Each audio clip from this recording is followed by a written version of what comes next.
G-Man Boxing. Do you know what I mean? Every single live he donates. I see him on other lives donating. He's got the bag on it.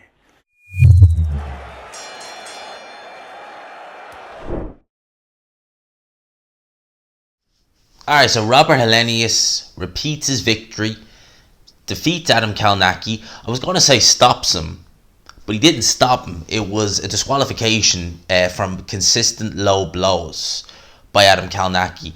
Now, he was warned once, I think it was in round 3. He was warned again in round 5. Or actually, it pointed up to in round 5, and the referee then disqualified him in the 6th round. I suspect that this was the referee taking pity on Adam Kownacki and wanting to stop this fight without wanting to stop it as in TKO. Because, if I'm honest, the corner, doctor, referee, whoever you want to say, they really should have stopped this fight after the 5th round because it was one-way traffic. I mean, this is probably... Don't want to say it's the worst I've ever seen Adam Kownacki or the best I've ever seen Robert Helenius, because Robert Helenius is 37 years old. He's definitely seen better days, but he seems to have a new lease of life following on from the Adam Kownacki victory last year. Because bear in mind, this was a guy who didn't try against Dillian Whyte. Even when he hurt Dillian Whyte, he barely tried, was happy to get through that fight. Was knocked out by Gerald Washington of all people. Gerald Washington of all people. He made Washington look like Deontay Wilder in there. Now, he's got in there against Kownacki, who has destroyed Gerald Washington, mind you, last year, beat him in 4 rounds, and in this fight, from the opening bell, I mean, that first round for Adam Kownacki, he showed a good chin, to be fair. He never touched down, but he took so many shots, even in the first round alone. I mean, that first round, apart from Kownacki getting dropped, it couldn't have been any worse. That first round for Adam Kownacki, and it was his eye got really badly swollen to the point where Kownacki was blinking quite noticeably, and I don't like that when I see fighters blink like that. It's always a bit of a worry in case something is damaged somewhere in the head. I would imagine there's some damage to that eye, possibly a broken orbital bone or something, because it swelled quite bad and it shut pretty quick as well. Yeah, Kownacki got beat up in this fight. Robert Helenius just kept it at long range. Kownacki's punch output, which is normally very good, went right down, certainly by his standards anyway. And whenever he did land on Helenius, the shots didn't have any steam on them. But whenever Helenius landed on Kownacki, they were hard, they were thudding, they were impactful. Kownacki got smashed to pieces in this fight. He really, truly did. Now, as for Robert Helenius, like I said, Robert Helenius has always been a tremendous puncher, and he found it harder to miss Adam Kownacki than he did to hit him. So, Helenius moves on. I would imagine Kownacki, you see, even if he comes back, those last 2 fights against Helenius, they would have taken a lot. I mean, the first fight would have taken a lot, but this really would have. He took a beating, and sustained beating for 6 rounds. As I said, the referee disqualified him. It shouldn't have gone that far.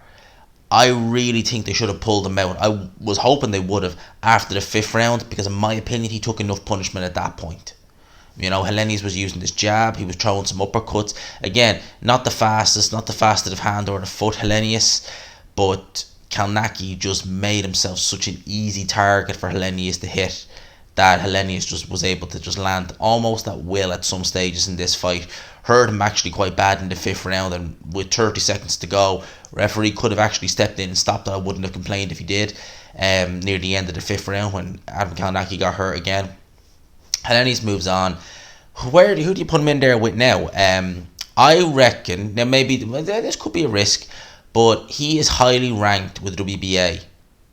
Now, I know WBA are trying to get rid of all these interim gold, etc., etc., but if they're keeping that gold title around, then maybe, because Daniel Dubois is quite highly ranked with the WBC, maybe Frank Warren will have a look and say, do you know what, we'll risk Robert Helenius. Now Robert Helenius has a good jab. It's a slow jab. It's not as quick as Joe Joyce's, and that might be a worry for Dubois, but maybe going in there with someone who has a bit of a jab and can punch, maybe that's someone who Dubois needs to just kind of help him in his career progression. I certainly believe that Daniel Dubois would beat Robert Helenius. I believe he would anyway. at this stage. He's younger, fresher, and he hits way harder than Kownacki, and he's a much similar size. He's about 6'4", 6'5". I think that would be a very good fight. It'd be a smart fight. Personally, I believe, maybe someone might disagree, but I think that fight makes a lot of sense from a matchmaking point of view. Helenius versus Dubois. I hope I haven't been saying Kownacki, but no, Helenius versus Dubois potentially next. We'll see how that goes. So, yeah, this fight was not the fight I thought it would be. I kind of thought Kownacki would get to Helenius, but boy was I wrong. I mean, from the first round, having saw how bad that first round went, I was like, I picked the wrong guy here. That's all I said when I saw the first round. I was like, I picked the wrong guy here.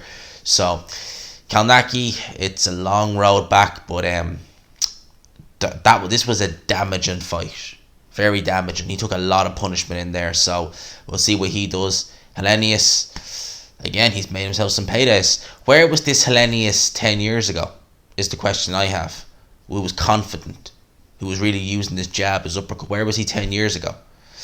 That's my question. For now, lads and lassies, I'll talk to you. 2 fights left until we get one fight after, and Frank Sanchez FH out, but then the main event. So we'll see how that goes. For now, lads and lassies, I'll talk to you. Peace.